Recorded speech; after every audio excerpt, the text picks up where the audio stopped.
Morning people,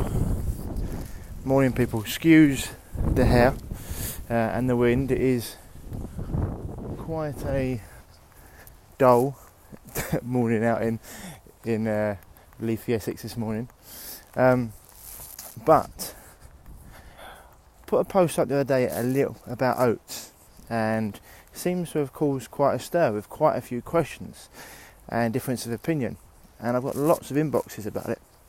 So I thought I might as well shoot a quick video to clear up any sort of questions that people may have regarding it, because people seem a little bit confused. And obviously I know, as with lots of things in nutrition, there's both, there's different people saying different things. Now, I've got to clear up my stance on where I come from, because it seems people are a little bit maybe a little bit confused about that. So, being a health coach, we concentrates not just on nutrition but lots of different aspects. I'm all about creating the best environment in the body for health.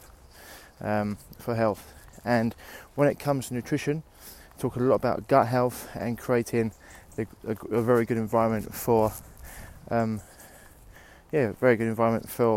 your inner ecosystem to flourish with the right amount of bacteria, etc.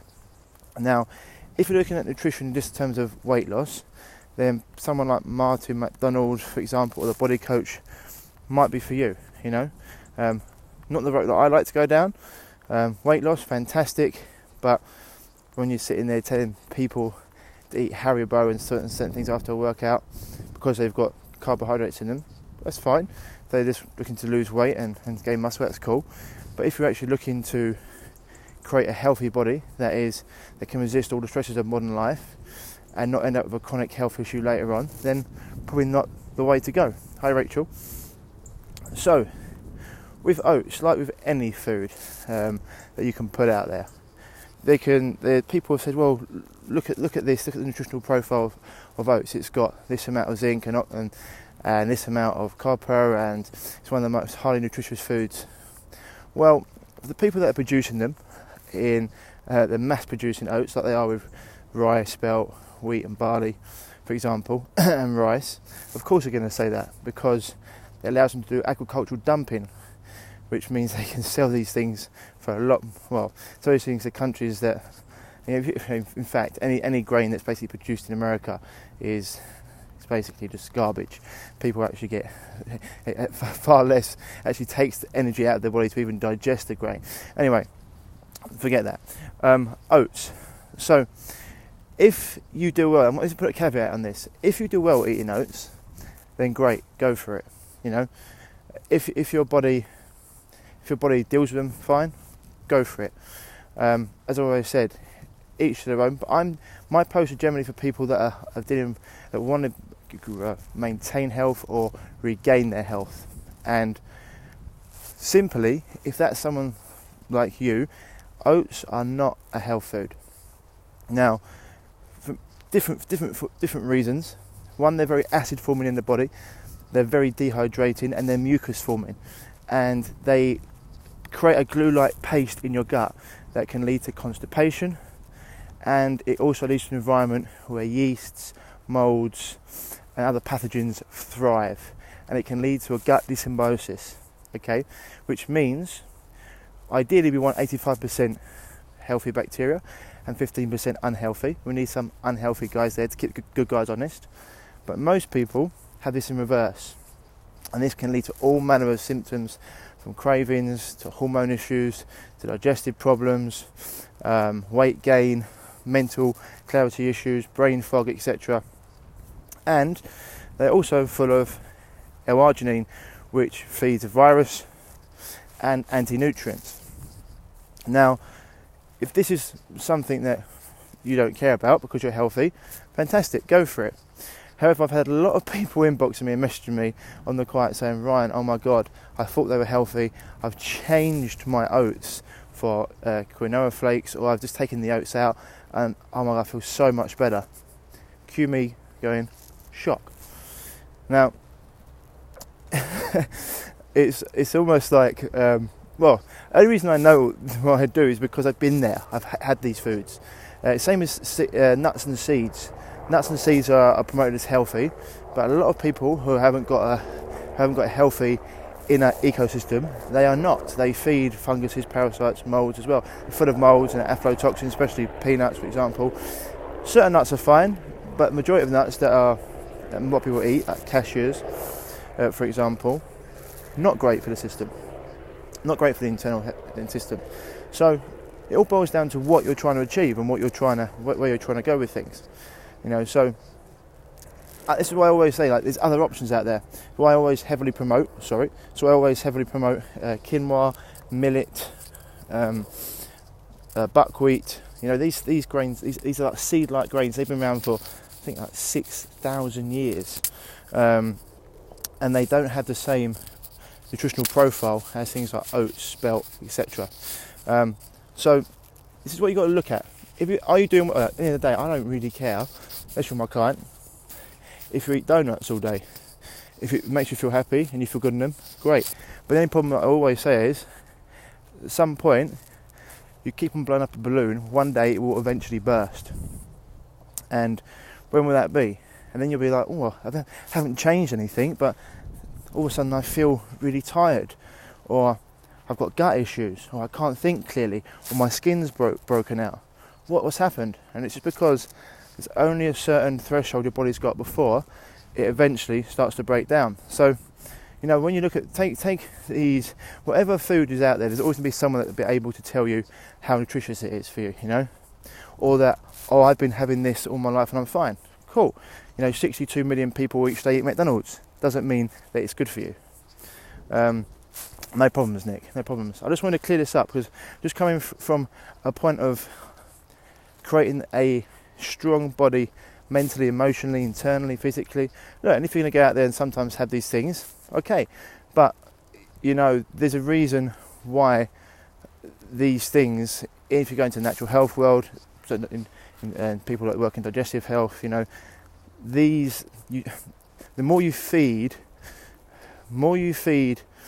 pathogens, the harder it's going to be to create a healthy inner ecosystem, if I can speak, because these things, they love to live in dysfunction. The more you feed them, the more they embed themselves, the harder it is to get.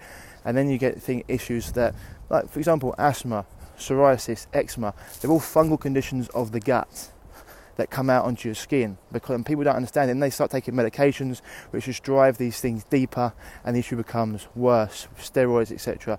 And it can take a while of doing things properly to get rid of these issues, because they've been so ingrained in the body. And so if you're having a food every day that is acid forming, mucus forming, feeding viruses, pathogens and yeasts, then it's probably not going to go well in the long term. Some people have got phenomenal constitutions and can get away with it. Perfect, fine, go for it.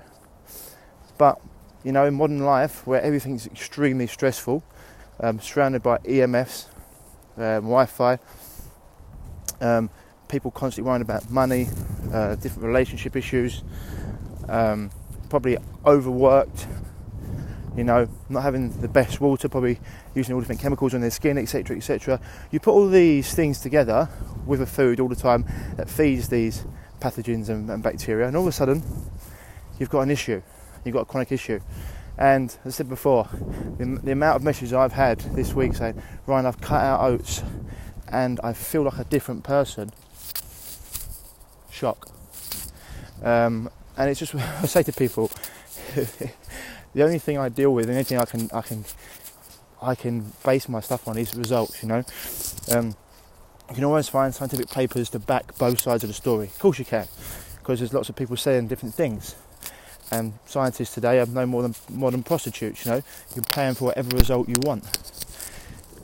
But how do you feel when you eat these things? That's the big question. And if you feel okay at the moment, good. But just be careful, because you may not feel like that all the time, and then you're wondering what's happened, nothing's changed. And it's because these things they bioaccumulate or cause an issue, and they feed funguses and parasites, and all of a sudden you have got a problem. And so, just a message I want to put out there, because there's obviously nutrition is a minefield. But when it comes to certain foods, you know, some foods can be a health food for one person and be absolute nightmare for someone else. You know, avocados, since health food, I know people that can react terribly to avocados. Certain fruits, lots of different vegetables, depending on how people are dealing with. And it all depends on, have you got the right inner ecosystem, the right bacteria, bugs inside your gut to digest them. People just think that it's friendly, unfriendly bacteria. They don't understand they actually help you digest food. No worries, Lindsay. These bugs actually help you digest food. They affect your hormones. It's why when you get these things correct, you get your inner ecosystem corrected, all different issues go, because your gut is your it's your master microbiome. You've got 7 different microbiomes in your body, but it's your master microbiome. And once you get that sorted, it's amazing how everything else starts to clear up as well. And I always say to people, you can't have health and disease, you can only have one or the other. It's like oil and water, they just don't mix. So look, if you want to go for oats and you think they're good for you, go for it. Same as anything else: dairy, caffeine, alcohol, sugar. You know, if you want to have them every now and again, fine. I tripped over a weed there. But if you're looking for long-term health and to create a strong body, a healthy body, a lean body, and a mind that's clear and has mental clarity and can think correctly and focus, then, in my opinion, and the research I've done, the results that we get, I tell you to stay away from them. There's far better options that you can have out there. Super smoothies, you know, you can have your eggs in the morning. You can just have real food. Just have real food. Or if you want to give your gut a break, have a little fast and then eat when you feel like you're ready to eat. So yeah, anyway, that's it. Any questions I haven't answered, give me a shout and I'll try and answer them. But I can't always get back to you straight away. I know people like to send big essays and it's just like, sometimes I haven't got the time to answer them, so I thought I'd shoot this video. But yeah, buckwheat, millet, quinoa, you know, these are things you can use instead. I've actually put a recipe, I'll put it in my group, I'll try and put it up actually, recipe for it, but you can actually just swap the oats for quinoa flakes and it tastes very, very good. So yeah, anyway, that's the message for today. Okay guys and girls, if you want to be healthy and create a healthy inner ecosystem, then my advice would be to drop out the oats. But if you don't, go for it. Anyway, as always, stay happy, stay healthy, and I'll speak to you soon. Bye.